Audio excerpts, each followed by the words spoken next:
نا اسلام کو، اسلام کسی کا محتاج نہیں ہے، یہ پکی بات ہے۔ اسلام کسی کے پیروں پر نہیں پڑتا کہ جناب تسی حضور آؤ تو جناب کم کرو۔ ابو جہل تے ابو لہب نے کیا کہ جناب ہم مالدار ہیں، ہم سرداران قریش ہیں، ہم دین کی خدمت نہیں کریں گے تو کون دین کی خدمت کرے گا؟ اقبال کہتا ہے پھر بلال از حبش، صہیب از روم، سلمان از فارس۔ اللہ رب العزت نے حبشہ سے بلال حبشی کو بلا لیا، روم سے صہیب رومی کو بلا لیا، فارس سے سلمان فارسی کو بلا لیا، اور فرمایا یہ میرے حبیب کے دین کی خدمت نہیں کرو، تم بیٹھ کر دین کی خدمت کرو۔ اور دین کسی کا محتاج نہیں ہے، اسلام کسی کا محتاج نہیں ہے، اسلام اپنی پاور سے کھڑا، اسلام اپنی پاور سے کھڑا ہے۔ جب سلیبی آئے نا، بڑے سلیبی آئے اور عیسائیوں نے جناب دوبارہ قبضہ کر لیا، تو پھر اسلام کا نمائندہ بن کر سلطان صلاح الدین ایوبی آ گئے بار۔ آپ تشریف لائے اور آپ نے پھر آ کر مقابلہ کیا صلیبیوں کے ساتھ، اور ایک صلیبی نے اپنا مقابلہ آیا، وہ گھوڑے پر سوار ہو کر آیا تو اس نے نا ریشم لیا اور ریشم کو لے کر نہ گدی پر اس کو چڑھایا، تکیہ لے لیں، اس پر چڑھا کر نہ اس نے اس کو ہوا میں اچھالا، اس طرح ہوا میں اچھالا، اور نیچے آنے تک اس نے تلوار چلائی تو اس گدی کو جناب دو ٹکڑے کر کے رکھ دیا۔ وہ صلیبی جرنیل نے، آپ کو پتہ ہونا چاہیے جو ریشم ہوتا ہے وہ کٹتا نہیں ہے، ریشم کٹتا نہیں ہے، اس نے جناب بہادری دکھائی اپنی، گدی پر چڑھا کر ریشم جناب اس نے دو ٹکڑے کر دیے، اور اس نے پھر سلطان صلاح الدین ایوبی کو پیغام بھیجا۔ اس نے کہا تو جس کے ساتھ مقابلہ کرنے کے لیے آیا نا، وہ گدیوں پر چڑھے ہوئے ریشم کو بھی کاٹ دیتا ہے، تو لہٰذا دھیان سے آنا میرے مقابلے میں۔ اور سلطان صلاح الدین ایوبی پھر کتوں لے آئیے اتنے جناب گل ہوندی کوئی نہیں جناب، پہلے جناب لمحے پہ جاندے نہیں۔ سلطان صلاح الدین ایوبی کھڑا ہو گیا، آپ مروب نہیں ہوئے اس کے سامنے، آپ نے فرمایا اچھا آپ گھوڑے پر سوار ہوئے، اس نے گدی پر چڑھایا تھا ریشم، آپ نے کپڑا ہوا میں اچھالا، ریشم کا کپڑا ہوا میں اچھالا، نیچے آنے تک تلوار چلائی، اس کپڑے کے دو ٹکڑے کر کے رکھ دیے۔ آپ نے پھر پیغام بھیجا، فرمایا سنے جس کے ساتھ تو مقابلہ کرنے کے لیے آ رہا ہے نا، تو گدیوں پر چڑھا کر ریشم کو کاٹتا ہے، میں براہ راست ریشم کو کاٹتا ہوں۔ اتبر اقبال بولے سنو کیا گنج ہائے ہر دو عالم راہ کلید تیغ ایوبی و نگاہ بایزید۔ اقبال نے کہا تھا کہ اس جہان کے خزانے کی چابیاں نہیں، اگلے جہان کے خزانوں کی چابیاں بھی مسلمانوں کے ہاتھ میں آ سکتی ہے، لیکن دو چیزیں چاہیے، ایک صلاح الدین ایوبی جیسی تلوار چاہیے، ایک بایزید بستامی جیسی نگاہ چاہیے، بایزید بستامی جیسی نگاہ چاہیے اور صلاح الدین ایوبی جیسی تلوار چاہیے۔ کتوں لے آئیے ان سے تلوار، کتوں لے تلوار صلاح الدین ایوبی جیسی؟ سلطان صلاح الدین ایوبی پھر جناب صلیبیوں کو وہاں سے نکال دیا، اور نکالنے کے بعد جب بیت المقدس کو فتح کیا نا، پھر آپ نے 8 دن تک اس کی صفائی کروائی، 8 دن تک صفائی ہوندی رہی تھے۔ اور نور الدین زنگی یہ بھی بادشاہ وقت تھے، نور الدین زنگی وہی تھے، اور جب سرنگ کڈنے لگے سن، پھر آپ کو سناؤں گا کس دن اس کا واقعہ، سرنگ نکالنے لگے تھے وہ، تو رسول اللہ نے خواب میں آ کر نور الدین زنگی کو بیدار کیا تھا،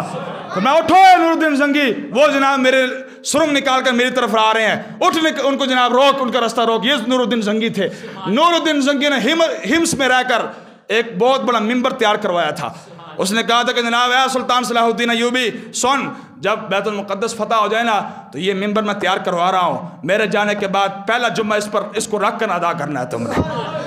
بیت المقدس جب فتح ہوا، پھر سلطان صلاح الدین ایوبی نے جناب اپنے وزیر مشیر بھیجے، پورے پروٹوکول کے ساتھ وہ ممبر لایا گیا اور لا کر جناب مسجد میں رکھا گیا، اور اذانیں شروع ہوئیں، جگہ جگہ سے اذانوں کی آواز آتی تھی۔ پھر جب جمعے کا دن آیا نا، حافظ ابن کثیر البدایہ والنہایہ کے اندر لکھا، جب جمعے کا دن آیا نا، اللہ اکبر، سلطان صلاح الدین ایوبی نے بڑے بڑے مؤذنین کو بلایا، مؤذنین کو بلا کر آپ نے سارے کھلو جاؤ،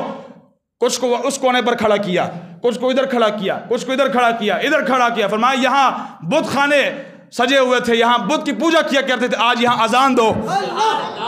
اور جناب ایک ہی وقت میں حافظ ابن کثیر لکھتا ہے جب ساروں نے اذان دی نا اور آواز بلند ہوئی، قالت القلوب تطیر من الفرح، حافظ ابن کثیر لکھتے ہیں کہ اس وقت کیفیت یہ تھی مسلمانوں کی کہ خوشی کی وجہ سے جیسے آواز بلند ہو رہی تھی، خوشی کی وجہ سے ہو سکتا ان کی روح بھی پرواز کر جاتی، اتنے جناب مسلمان خوش تھے کہ جناب آج سبحان اللہ العظیم۔ پھر اس دن سلطان صلاح الدین ایوبی نے نیا جبہ بھی پہنا ہوا تھا، ساری زندگی آپ نے جناب نئے کپڑے نہیں پائے، پرانے کپڑے پا کر آپ نے بادشاہت کی، لیکن اس دن آپ نے اسلام کی عظمت کے لیے، اسلام کا دبدبہ دکھانے کے لیے آپ نے نیا جبہ بھی پہنا ہوا تھا، سونی دستار پا کے پھر آپ تشریف لائے سنبار۔ یہ ہے نا باتیں یار، یہ ہے باتیں۔ پھر سلطان صلاح الدین ایوبی بیت المقدس فتح کرنے کے بعد بھی اپنی حالت پتہ کیا تھی؟ آپ جب دنیا سے گئے نا، آپ کے گھر کفن دینے کے لیے پیسے بھی نہیں تھے، گلاں کرنی ہے اسلام دے بارے چ، ریاست مدینہ کے حاکم ایسے ہوتے ہیں۔ سلطان صلاح الدین جب دنیا سے گیا، کفن دینے کے بھی پیسے گھر میں نہیں تھے، اور آپ کی مزار مبارک کے بالکل سامنے لکھا ہوا ہے، فرمایا کہ یہ نہ سمجھنا جب سلطان صلاح الدین ایوبی دنیا سے گیا تھا اس وقت ایک مسلمان مرا تھا، ایک بندہ دنیا سے گیا، نہیں، سلطان صلاح الدین ایوبی جب دنیا سے گیا پوری انسانیت مر گئی تھی، اس نے پوری انسانیت مر گئی تھی۔ آج دیکھو، آج فلسطین دوبارہ سلطان صلاح الدین ایوبی کا منتظر ہے،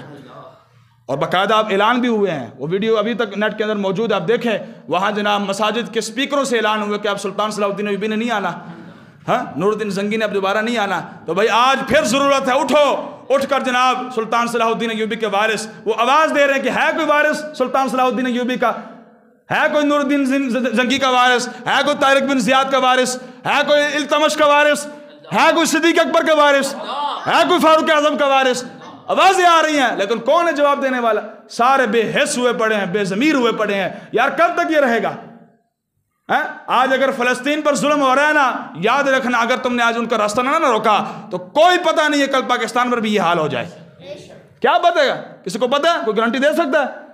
کہ یہود و نصارہ ہمارے سروں پر نہیں آئیں گے، ہم پر غالب نہیں ہوں گے؟ اگر تم نے آج ان کا راستہ نہ روکا، ان کا راستہ کیسے روکے گا؟ صرف جہاد کے ذریعے، صرف جہاد کے ذریعے۔ آج ہی امت مسلمہ 57 اسلامی ممالک ہیں، ان کو چھوڑو جتنے بھی ہیں، آج صرف پاکستان جہاد کا اعلان کرے، خدا کی قسم پورا کفر ان کے پیروں میں آ جائے گا، پورا کفر ان کے پیروں میں آ جائے گا۔